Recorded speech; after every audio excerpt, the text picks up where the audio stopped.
డ్యాములు ఇవన్నీ కూడా పూర్తి చేయకోకుండా వాళ్ళు వేసి మేము ఇన్ని చేసామే. నేను చెప్తున్నా ఇది మేము పూర్తి చేసాం, ఛాలెంజ్ చేసి చెప్తున్నా. ఇది మేము పూర్తి చేసాం, ఇది మేము పూర్తి చేసాం. అయితే ఇక్కడ ప్రాబ్లం ఏంటంటే డయాఫ్రమ్ వాల్ దెబ్బతిందని ఇంతవరకు కనుక్కోలేకపోయారు అన్నాడు. డయాఫ్రమ్ వాల్ దెబ్బతిందని ఎవరు కనుక్కుంటారండి? ఎక్స్పర్ట్ ఎవరు లేరు. డయాఫ్రమ్ వాల్ భూమిలో ఉంటుంది. కొట్టు ఒకసారి పోయి డయాఫ్రమ్ వాల్ పైన వెనకెళ్ళు కాదు ఇటు చివరికి రా. This is diaphragm wall. ఇది డయాఫ్రమ్ వాల్. ఇదిగో ఈ ముక్కలుగా దెబ్బతిన్నట్టు కనపడింది. ఇది ఇక్కడే పైకి కనపడుతుంది. పైకి కనపడితే దెబ్బతిందని ఎట్ట చెబుతాం? లోపల ఏం జరిగింది? చాలా 100 మీటర్లు, 200 మీటర్లు, 300 మీటర్లు ఎంత లోతుందో తెలియదు మనకి. దీన్ని ఎవరు చెప్పాలి? ప్రభుత్వం ఎవరు చెప్తారు? మనిషి చచ్చిపోతే మనిషి చచ్చిపోయాడని చెప్పలేము, డాక్టర్ చెప్పాలి. కాబట్టి దీని ఎక్స్పర్ట్స్ రావాలి. అందువల్ల NHPC national development power corporation వాళ్ళు వచ్చి వాళ్ళు ఏదో విద్యుత్ తరంగాలు పంపించి ఒక 6 నెలలు టెస్ట్ చేసి అప్పుడు చెప్పారు డయాఫ్రమ్ వాల్ దెబ్బతిందండి, పలానా పలానా పలానా పార్ట్లో దెబ్బతింది.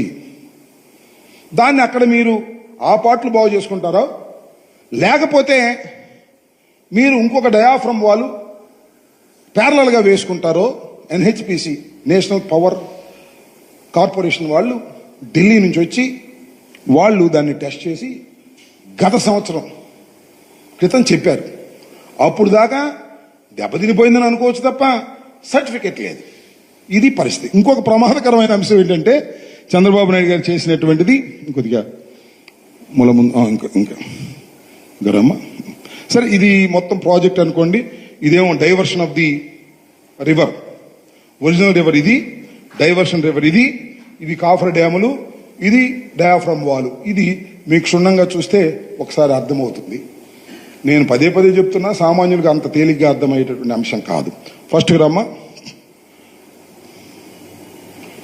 సో ఇది టోటల్గా మేము చేసినటువంటి కార్యక్రమం. ఇక్కడ గైడ్ బండ్ అని ఒకటి వేసాం. అదేంటంటే అది మొన్న కుంగింది. సరే, అదే పెద్ద ప్రమాదకరమైంది కాదు. డైవర్షన్ ఆఫ్ వాటర్ వస్తున్నప్పుడు దీని మీద లోడ్ పడకోకుండా ఒక గైడ్ బండ్ వేయమన్నారు.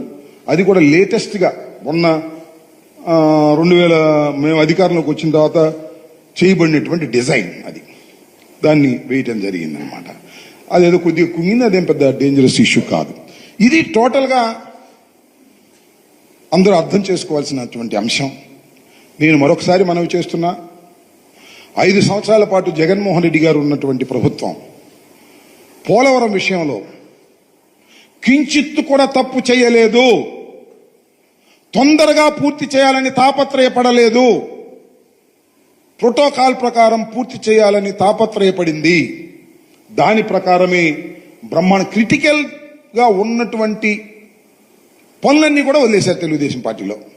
ఎందుకంటే ఇదే ఇందాక చెప్పాను కదా, 32,315 క్యూబిక్ మీటర్లు వేసేసి డబ్బులు చేసేసుకోవటం. క్రిటికల్గా ఉన్నాయి చేయలేదు. మేము వచ్చిన తర్వాత క్రిటికల్గా ఉన్నాయన్నీ చేశాం. దానికి బిల్లులు పెద్దగా రాకపోయినా క్రిటికల్గా ఉన్నటువంటివన్నీ కూడా చేయటం జరిగిందనేది కూడా మనం చేస్తున్నాం. ఇంకొక అంశం ఏంటంటే, ఒకటి, ఈ 2 కాఫర్ డ్యాములు కూడా మా ప్రభుత్వం రాకముందే నిర్మాణం ప్రారంభించాడు చంద్రబాబు నాయుడు గారి టైంలో. వాటి గ్యారంటీ పీరియడ్ కేవలం 3 సంవత్సరాలు, లేదంటే 3.5 సంవత్సరాలు. ఇప్పుడు ఎన్నాళ్ళు అయిపోయింది? మేము 5 సంవత్సరాలు ఉన్నాం. అంతకుముందు 1 సంవత్సరం క్రితం ప్రారంభించారు, 6 సంవత్సరాలు అయిపోయింది. అందువల్ల సీపేజ్ విపరీతంగా వస్తుంది. దీనిలోకి సీపేజ్ వస్తుంది, ఇటు నుంచి అటు నుంచి. ఈ సీపేజ్ని తోడి వేయడానికి కోటాను రూపాయలు ఖర్చు అవుతుంది. సీపేజ్ తోడేయాలి ఈ గ్రౌండ్లో ఉండాలంటే.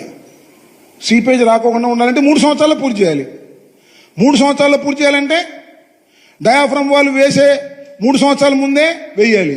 వీళ్ళేమో అసలు ఈ స్పిల్వే కంప్లీట్ కాకుండానే డయాఫ్రమ్ వాల్ వేసేశారు, కాఫర్ డ్యాములు వేసేశారు. కాఫర్ డ్యాములో కొన్ని భాగాలు బొక్కలు పెట్టేశారు. ప్రోటోకాల్ అంతా కూడా భిన్నంగా చేశారు. వ్యూహాత్మకమైన తప్పిదాలన్నీ చంద్రబాబు నాయుడు గారు, దేవినేని ఉమ్మగారు చేసి మా మీద పెడితే ఏం ఉపయోగం చెప్పండి? ప్రజాధనాన్ని దుర్వినియోగం చేసింది మీరు తప్ప మేము కాదని ఈ సందర్భంగా నేను మనవి చేస్తున్నా.